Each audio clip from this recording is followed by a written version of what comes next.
They heard the explosions before they understood what was happening. On the bridge of the battleship Kirishima, officers strained to see through the darkness of Iron Bottom Sound. It was just after midnight on November 15th, 1942. The sea around Guadalcanal had earned its nickname from the dozens of ships already resting on the ocean floor below, their hulls torn open by shells and torpedoes in the brutal night battles that had defined this campaign. Commander Shiganaga Suzuki, the ship's navigation officer, had his binoculars pressed to his eyes, scanning the blackness for enemy ships. He saw nothing. The American vessels were out there somewhere in the darkness, but the night was moonless, and visibility extended perhaps 2,000 yards at best. This was exactly the kind of fighting condition Japanese naval doctrine had prepared for, trained for, perfected over 2 decades of night battle exercises. Then the first salvo arrived, 16-inch shells from a ship Suzuki could not see, fired by gunners aiming at a target they could not see with their own eyes. The rounds struck Kirishima's superstructure with devastating accuracy. Metal shrieked, fire bloomed in the darkness. Men died without understanding how the enemy had found them. If you're enjoying this deep dive into the story, hit the subscribe button and let us know in the comments from where in the world you are watching from today. What happened in those early morning hours off Guadalcanal represented more than just another naval battle in the Pacific War.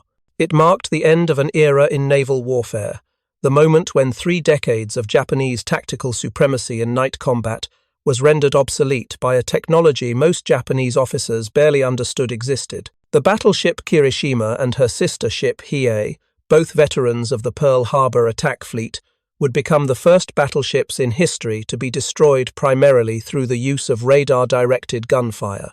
They were sent to accomplish a mission that Japanese naval planning considered routine. They were destroyed by a capability the Japanese Navy had not adequately prepared to face. The story of how this happened, of how Japan's most powerful surface combatants were defeated in the very type of engagement Japanese doctrine considered their specialty, begins not with technological failure, but with strategic success. For the Japanese Navy had developed, through years of intensive training and doctrinal innovation, a system of night combat that had proven devastatingly effective in every engagement since the war began. Their officers and crews believed in this system with an almost religious conviction. They had every reason to. It had never failed them. Until it did. The Japanese Navy's approach to night combat was not an accident of circumstance or a desperate adaptation to inferior technology. It was the result of deliberate doctrinal development that began in the early 1920s and continued through 2 decades of peacetime training. Japanese naval theorists, studying the lessons of the Russo-Japanese War and World War I, concluded that future naval conflicts in the Pacific would be decided by a single decisive battle between battle fleets. They called this concept the Kantai Kessen, the decisive fleet engagement. But Japanese planners recognized a fundamental problem. In any prolonged naval arms race with the United States, Japan would lose. American industrial capacity was simply too great. American resources too abundant. Japan could not build ship for ship with America and hope to achieve numerical superiority. Therefore, Japanese doctrine focused on achieving qualitative superiority through superior training, superior tactics, and superior execution in conditions where American advantages in numbers and industrial output would be minimized. Night combat became central to this strategy. In darkness, American numerical superiority would be reduced. Ships could not engage targets they could not see. The side that could see first, identify targets first, and fire first would have an overwhelming advantage, regardless of how many enemy ships were present. Japanese training became obsessively focused on night combat proficiency. Crews drilled endlessly in darkness. Lookouts were trained to distinguish ship types by silhouette at extreme ranges in minimal light. Officers memorized the visual characteristics of American warships until they could identify vessel classes by the smallest details of superstructure arrangement. The Navy developed specialized optical equipment to enhance night vision capabilities. Large binoculars with exceptionally good light-gathering characteristics were mounted on every warship. Officers and lookouts spent hours in darkened rooms before going on watch, allowing their eyes to fully adapt to darkness. The use of red lighting in combat spaces preserved night vision while allowing crew members to read instruments and charts. Some accounts suggest Japanese lookouts could distinguish ships at ranges exceeding 10,000 yards on dark nights, a capability American sailors found almost supernatural. But the most significant advantage came from weaponry specifically designed for night combat. The Japanese Type 93 torpedo, which Allied forces later designated the Long Lance, was the most capable torpedo of World War II by a substantial margin. Powered by pure oxygen rather than compressed air, it left no visible wake. It carried a 1,000-pound warhead. It had a range of 22,000 yards at 48 knots, or 43,000 yards at 36 knots. American torpedoes of the same period had ranges of 6,000 to 15,000 yards, with smaller warheads and visible wakes that could alert targets. This system of night combat doctrine, specialized training, and superior weaponry was not theoretical. It had been proven in combat repeatedly during the first year of the Pacific War. At the Battle of the Java Sea in late February 1942, Japanese cruisers and destroyers decimated an Allied fleet in a night engagement. The Allied force, consisting of Dutch, British, Australian, and American warships under Dutch command, was destroyed with minimal Japanese losses. Japanese lookouts spotted enemy ships first. Japanese torpedoes launched at extreme range struck their targets with devastating effect. Allied ships, unable to see their opponents clearly, fired blindly and achieved little. At the First Battle of Savo Island in August 1942, just off Guadalcanal, a Japanese cruiser force, commanded by Vice Admiral Gunichi Mikawa, achieved what might be considered the most one-sided naval victory in modern history. Mikawa's 7 cruisers and 1 destroyer attacked an Allied screening force of 8 cruisers and destroyers, protecting the Guadalcanal landing beaches. The engagement lasted 32 minutes. Japanese forces sank 4 heavy cruisers, damaged 3 more vessels, and killed over 1,000 Allied sailors. Japanese losses consisted of minor damage to 3 ships and 58 men killed. Mikawa's force had achieved complete surprise through superior night vision and lookout effectiveness. Japanese crews identified Allied ships before the Allies knew Japanese vessels were present. The first Allied ships were under fire before they could even sound general quarters. These victories confirmed everything Japanese doctrine had promised. Night combat training worked. Superior optics worked. Long Lance torpedoes were devastatingly effective. Japanese crews, officers, and admirals approached subsequent night engagements with justified confidence. They had developed a system that worked, that had been proven in the crucible of combat, that had destroyed enemy forces again and again. When the Japanese Navy planned operations around Guadalcanal in November 1942, night combat was considered an area of Japanese strength, perhaps their greatest tactical advantage. The Americans feared Japanese night fighting capability with good reason. Multiple American admirals had been defeated in night engagements. Multiple American task forces had been mauled or destroyed in darkness. American sailors dreaded night actions in the waters around Guadalcanal, which they had grimly nicknamed Iron Bottom Sound for the dozens of ships resting on the ocean floor. But what neither Japanese commanders nor Japanese crews understood was that American forces were about to deploy a technology that would fundamentally change the nature of naval combat. The advantage that darkness provided to superior Japanese optics and training was about to be eliminated by a device that could see through darkness as if it were day. American warships arriving off Guadalcanal in November 1942 carried surface search radar sets that could detect enemy ships at ranges exceeding 20,000 yards, identify their number and course, and provide accurate range and bearing information for gunnery solutions, all in complete darkness, through rain, through smoke, through any condition that would blind even the best-trained human lookout. The device that would change naval warfare was designated the SG Surface Search Radar, developed by the Radio Corporation of America under contract to the United States Navy. The SG operated on a wavelength of 10 centimeters, in what engineers called the S-band. This was a significant advancement over earlier radar sets that operated on longer wavelengths with less precision. The SG could distinguish individual ships in a formation, could provide accurate range information to within 50 yards, and could detect large vessels at ranges exceeding 25,000 yards. The physical radar set consisted of several components. The antenna, mounted high on the ship's superstructure, was a rectangular parabolic reflector approximately 6 feet wide that rotated continuously, scanning 360 degrees. The transmitter generated pulses of radio frequency energy.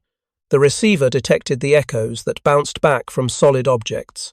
The plan position indicator, or PPI scope, displayed the results in a format operators could interpret, showing contacts as bright spots on a circular screen with the ship's position at the center. Training American radar operators required time and skill development that the Navy had not initially anticipated. Early radar sets were temperamental. They required constant adjustment and maintenance. Operators needed to learn to distinguish genuine contacts from false returns caused by sea clutter, rain, or equipment malfunction. They needed to understand how different weather conditions affected radar performance. They needed to develop the ability to interpret the PPI scope quickly and accurately under combat conditions when stress and fatigue degraded performance. The Navy established radar training schools on both coasts. Operators spent weeks learning the theory of radar operation, the characteristics of different radar sets, and the techniques for maintaining equipment in the harsh marine environment, where salt, spray, and humidity corroded connections and degraded performance.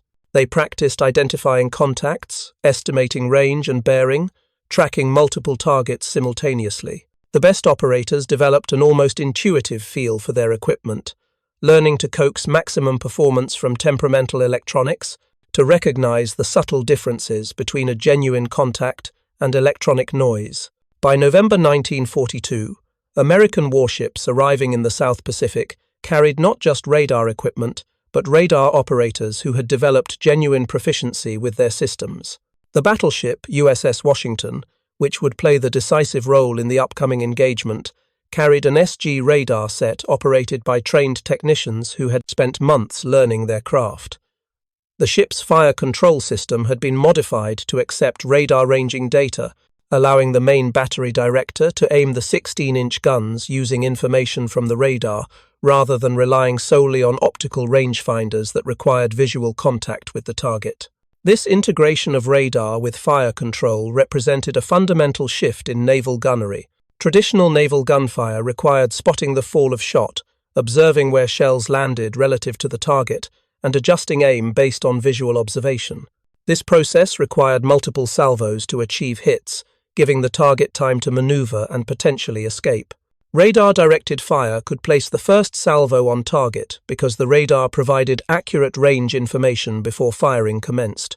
Ships could engage targets they could not see, in conditions where visual spotting was impossible, with first salvo accuracy that would have been considered miraculous just 2 years earlier. The Japanese Navy was not unaware that American ships carried radar. Japanese intelligence had identified radar antennas on American vessels. Some Japanese ships had been equipped with primitive radar warning receivers that could detect radar emissions.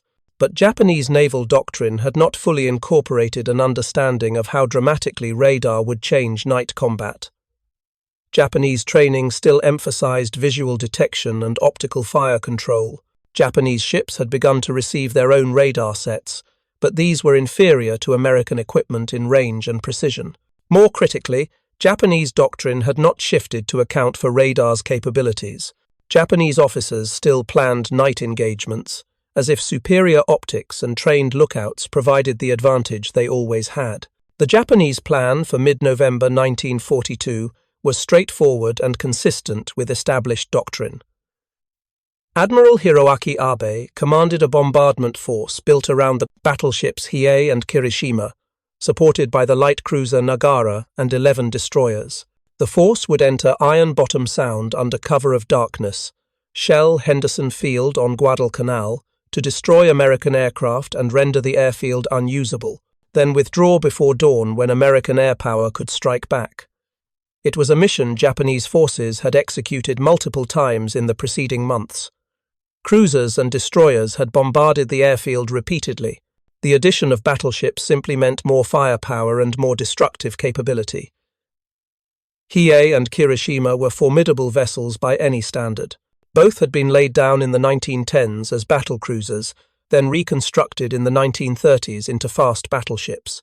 They displaced 32,000 tons standard, reached speeds of 30 knots, and mounted 8 14-inch guns in 4 twin turrets. Their armor protection was lighter than purpose-built battleships, with 8-inch belt armor and a 3-inch armored deck, but they were fast, powerful, and had been with the mobile fleet at Pearl Harbor. Their crews were experienced and confident. Admiral Abe's force was detected by American patrol aircraft as it approached Guadalcanal on the afternoon of November 13th. Rear Admiral Daniel Callahan, commanding the American naval forces supporting Guadalcanal, had a difficult decision to make. He could withdraw his cruisers and destroyers to avoid a night engagement against superior Japanese forces, abandoning Henderson Field to bombardment, or he could intercept the Japanese force, despite having no battleships, and despite knowing Japanese superiority in night combat. Callahan chose to fight. The two forces met shortly after midnight on November 15th in what became known as the First Naval Battle of Guadalcanal. The engagement was chaotic, brutal, and conducted at such close range that ships on both sides struggled to identify friend from foe in the darkness. American destroyers pressed attacks against the Japanese battleships with suicidal courage. The destroyer USS Laffey closed to point-blank range with Hiei and fired all her torpedoes before being blown apart by 14-inch shells. The destroyer USS Cushing engaged Hiei from less than 3,000 yards, raking the battleship's superstructure with 5-inch gunfire before being destroyed. Admiral Callahan was killed on the bridge of his flagship, the cruiser USS San Francisco, when a 14-inch shell struck the ship's bridge structure. The cruiser USS Atlanta was hit by Japanese torpedoes and American shells in the confused melee. 2 American admirals died that night. 4 destroyers were sunk. 2 cruisers were sunk, but the Japanese force did not complete its mission. Hiei had been hit over 80 times by American shells, primarily 5-inch rounds that could not penetrate her armor, but that destroyed her superstructure, killed her steering, and left her unable to navigate. As dawn approached, Abe ordered his force to withdraw. Hiei, unable to make more than a few knots and unable to steer properly, could not keep up. When the sun rose on November 13th, Hiei was still visible from Guadalcanal, circling slowly about 30 miles northwest of the island. American aircraft from Henderson Field, the very airfield the Japanese had intended to destroy, attacked throughout the morning. Dive bombers scored hits. Torpedo planes launched torpedoes. Hiei absorbed tremendous punishment before finally sinking that evening, the first Japanese battleship lost in World War II. But the Japanese had not abandoned their mission. Vice Admiral Nobutake Kondo was ordered to take another force, including the battleship Kirishima, to complete the bombardment of Henderson Field. If you find this story engaging, please take a moment to subscribe and enable notifications. It helps us continue producing in-depth content like this. Kondo's force included Kirishima, 4 cruisers, and 9 destroyers. It was a powerful formation commanded by an experienced admiral who had absolute confidence in his ships and crews. The force approached Guadalcanal on the night of November 14th to 15th.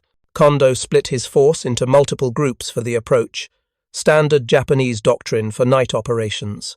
The cruisers and destroyers would screen ahead, detecting any American forces and engaging them, while Kirishima moved into position to bombard Henderson Field. The Americans had also reinforced.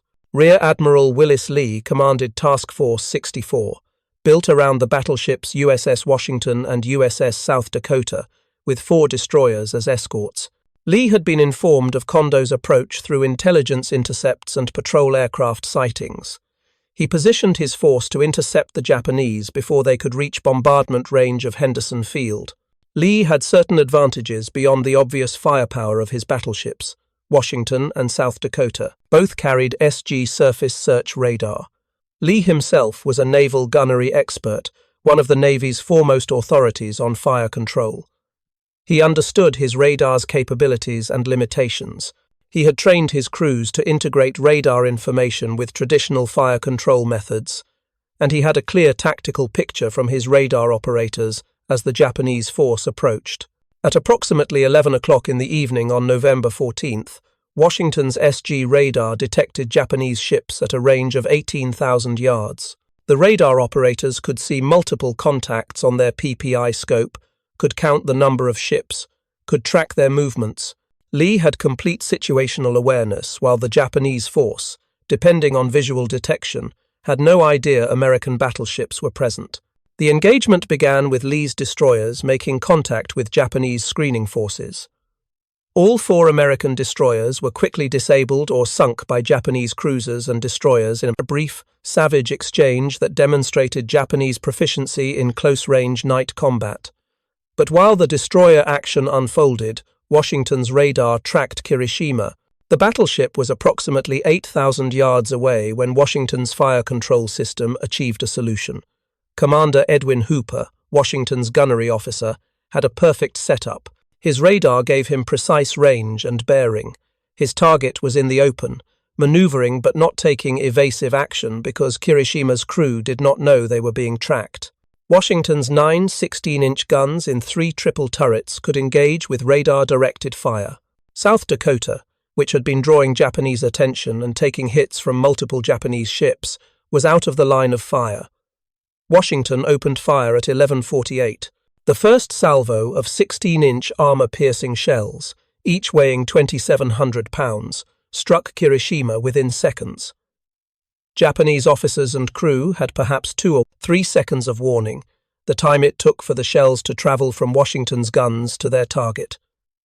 There was no time to maneuver, no time to return fire effectively, no time to do anything except endure the bombardment. Over the next 7 minutes, Washington fired 75 16-inch shells and over 400 5-inch shells at Kirishima. The range never exceeded 8,500 yards. At that distance, Washington's 16-inch guns could penetrate any armor on Kirishima's hull. The shells tore through the battleship's structure with catastrophic effect. At least 9 16-inch shells struck home, along with approximately 45-inch rounds. Kirishima's steering was destroyed. Her rudder jammed. She began listing as water poured into damaged compartments. Fires spread through her superstructure. Part 7. Aftermath. The last hours of Kirishima Commander Shigenaga Suzuki, the navigation officer who had been scanning the darkness with his binoculars when the first shells arrived, survived the initial bombardment. He later described those minutes as existing outside normal time, as if the universe had contracted to the immediate present with no past and no future, only the continuous present of shells arriving, explosions, fire, and the screaming of wounded men. The ship's steering was gone. The rudder had jammed hard over, forcing Kirishima into a continuous turn that her engines could not overcome. Water poured into ruptured compartments below the waterline where 16-inch shells had penetrated the hull. Captain Sanji Iwabuchi, commanding Kirishima, attempted to maintain control of his dying ship. Damage control parties fought fires throughout the superstructure. Engineering crews worked to restore power to pumps that might control the flooding, but the damage was catastrophic and cumulative. Each minute brought new problems. The list to starboard increased as water accumulated. The fires spread despite efforts to contain them. Communication between different parts of the ship broke down as voice tubes were severed and electrical circuits failed. Admiral Kondo, aboard the cruiser Atago several miles away, received fragmentary reports of Kirishima's condition. He ordered the battleship to withdraw, but Kirishima could not comply. Her engines were functional, but with jammed steering she could only circle. As dawn approached, Kondo faced the same decision Admiral Abe had faced 36 hours earlier. He could attempt to tow Kirishima to safety, a slow process that would leave his force vulnerable to American air attack when the sun rose. Or he could order the crew to abandon ship and scuttle the vessel. At approximately 3:30 in the morning on November 15th, Kondo ordered Kirishima scuttled. Captain Iwabuchi supervised the evacuation of his crew. Wounded men were transferred to destroyers that came alongside. Able-bodied sailors climbed down rope lines to small boats. The engineering staff opened sea valves to flood compartments and ensure the ship would sink. By the time the last men left, Kirishima was listing heavily, fires illuminating her superstructure, her bow already settling deeper into the water. She sank northwest of Savo Island at approximately 4 o'clock in the morning. Over 200 men from her crew were dead or missing. The rest were rescued by Japanese destroyers and returned to their bases in the Northern Solomons. They carried with them a story that contradicted everything Japanese night combat doctrine had promised. They had been engaged by an enemy they never saw. They had been hit by shells fired from a ship their lookouts never detected. Their superior optics, their trained night vision, their visual identification skills had been completely irrelevant. The enemy had simply seen them first, engaged from beyond visual range, and destroyed them before they could effectively return fire. Commander Suzuki, in later interrogations after his capture in a subsequent action, told American intelligence officers that the crew could not understand what had happened. Some believed they had been ambushed by submarines that launched torpedoes, not recognizing the damage pattern as gunfire. Others thought they had been the victims of some new weapon, perhaps some kind of rocket or guided bomb dropped from aircraft they had not detected. The idea that an enemy battleship had simply fired at them with conventional guns, using a targeting method that required no visual contact, seemed impossible. It violated everything they understood about naval combat. The psychological impact extended beyond Kirishima's crew to the entire Japanese naval establishment. Within weeks, reports from survivors and analysis of the engagement reached combined fleet headquarters. Japanese naval intelligence officers studied the available information and reached disturbing conclusions. The Americans possessed radar capable of detecting ships at ranges exceeding 20,000 yards. The Americans had integrated this radar with their fire control systems, allowing them to engage targets without visual contact. The Americans could fight effectively in conditions that reduced or eliminated Japanese advantages in night vision and optical equipment. The Japanese Navy faced a crisis that went beyond tactical defeat. For 2 decades, enormous resources had been invested in developing night combat doctrine. Thousands of hours of training had focused on visual detection and identification of enemy ships in darkness. Specialized optical equipment had been procured and distributed throughout the fleet. Officers had built their careers on mastery of night combat techniques. The entire system, validated by victories at Java Sea and Savo Island, had been predicated on the assumption that superior Japanese training and equipment would provide an advantage in night engagements.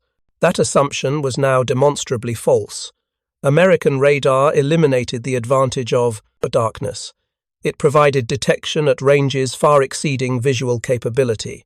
It allowed accurate fire control without requiring the complex visual spotting procedures Japanese doctrine emphasized. A technology that Japanese planners had been aware of but had not fully appreciated had fundamentally altered the conditions of naval warfare. The problem was not simply that American technology was superior. The problem was that Japanese industrial capacity could not produce comparable technology in sufficient quantities to match the Americans. Japan had been developing radar since the mid-1930s. Japanese engineers understood the basic principles. Japanese scientists had conducted research into microwave frequencies and high-frequency electronics. But Japanese industry lacked the manufacturing infrastructure to produce precision electronics at the scale American industry achieved routinely. American factories produced thousands of radar sets during the war. Every major surface combatant received multiple radar systems for different purposes: surface search radar, air search radar, fire control radar for main batteries, and anti-aircraft guns. The standardization of components and the mass production techniques that American industry excelled at meant that radar sets could be manufactured quickly and installed widely. Replacement parts were available.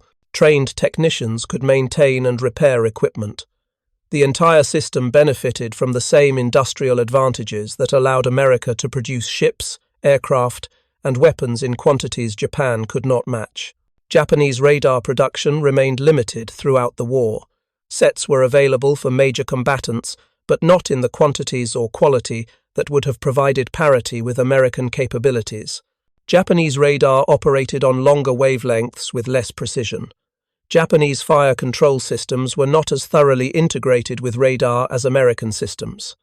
Japanese training for radar operators did not achieve the same level of proficiency that American training programs produced. Every aspect of the technological competition favored the Americans, not because Japanese engineers lacked skill or Japanese scientists lacked knowledge, but because Japanese industry lacked capacity. The doctrinal response to this technological reality was slow and incomplete. Some officers argued for completely abandoning night combat operations, recognizing that American radar negated Japanese advantages. Others argued for tactical modifications, suggesting that Japanese ships could close to very short ranges where visual identification might still provide useful information before American radar-directed fire became overwhelmingly effective. Still others argued for continuing existing doctrine while attempting to develop countermeasures or equivalent technology. The reality was that none of these responses could solve the fundamental problem. American industrial capacity was producing not just more radar sets, but more ships, more aircraft, more weapons, more ammunition, more fuel, more supplies of every kind. The technological gap represented by radar was merely one aspect of a broader material disparity that grew wider every month the war continued. Japanese planners who studied production figures understood this even if they could not openly acknowledge it.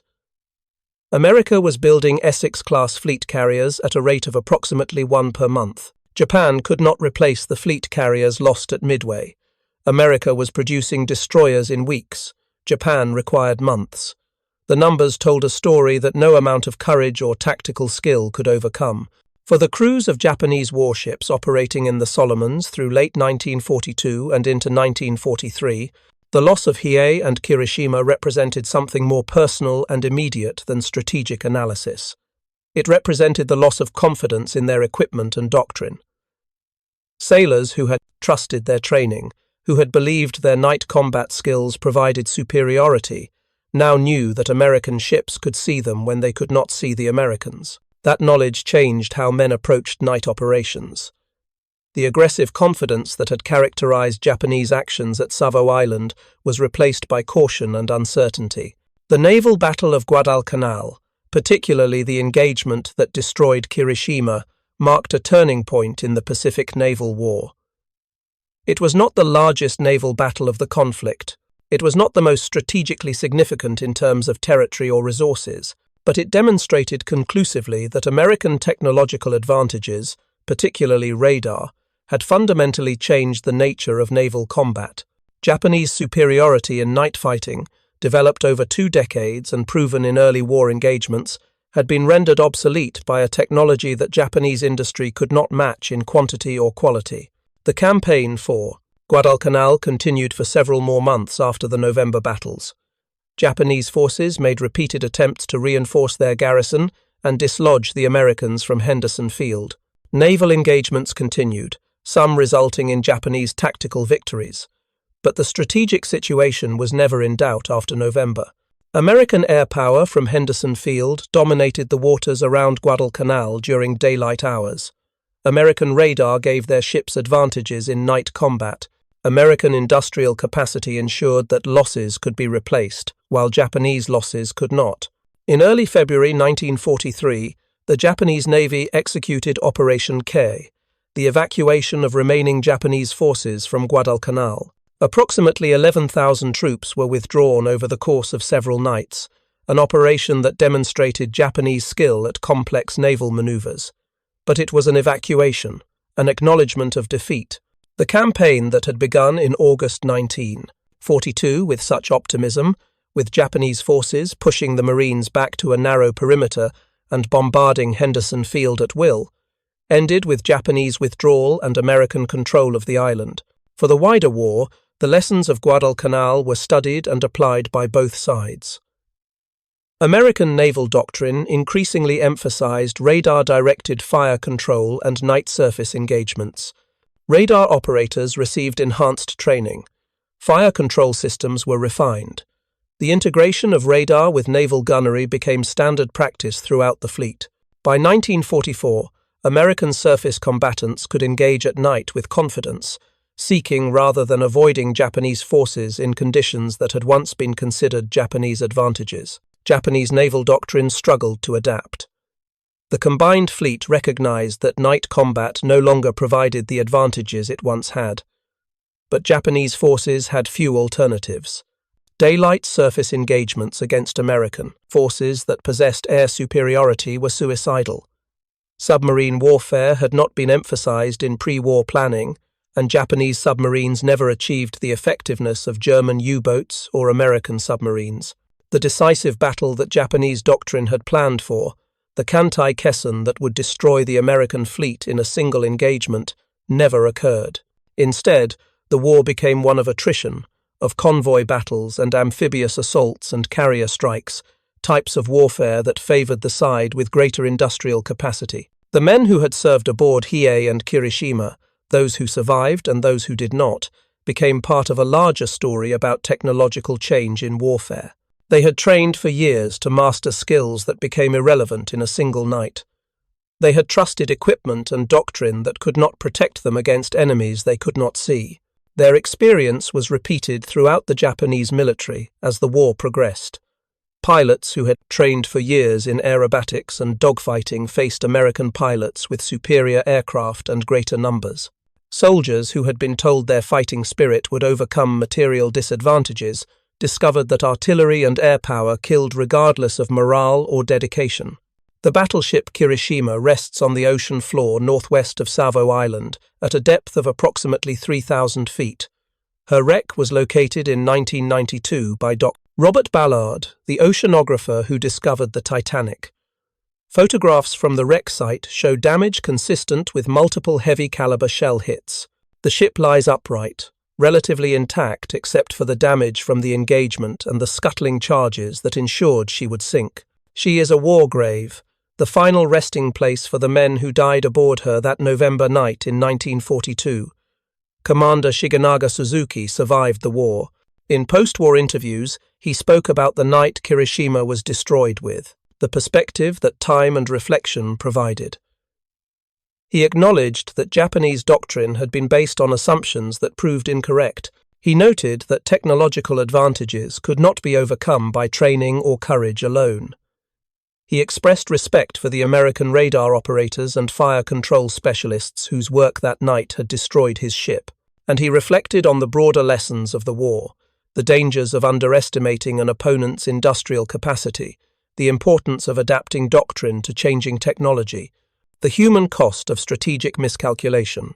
The story that began with Japanese confidence in their night-fighting doctrine, proven through victories at Java Sea and Savo Island, ended with the recognition that technology had shifted the advantage to their opponents. The shells that struck Kirishima on that dark November night did more than sink a battleship. They shattered assumptions that had shaped Japanese naval planning for decades. They demonstrated that the era of visual fire control and optical range-finding was ending, replaced by electronic systems that could see through darkness and deliver accurate fire without requiring the target to be visible to human eyes. For the Americans who developed radar, who trained operators, who integrated the technology with fire control systems, the success off Guadalcanal validated years of effort and investment. For the Japanese who faced this technology, who died aboard Hiei and Kirishima, or survived to tell the story, it was a brutal introduction to warfare's fundamental truth, that material advantages matter, that industrial capacity matters, that technological superiority combined with adequate numbers will defeat superior training and doctrine when the gap becomes too large to overcome through human effort alone. Thank you for watching. For more detailed historical breakdowns, check out the other videos on your screen now, and don't forget to subscribe.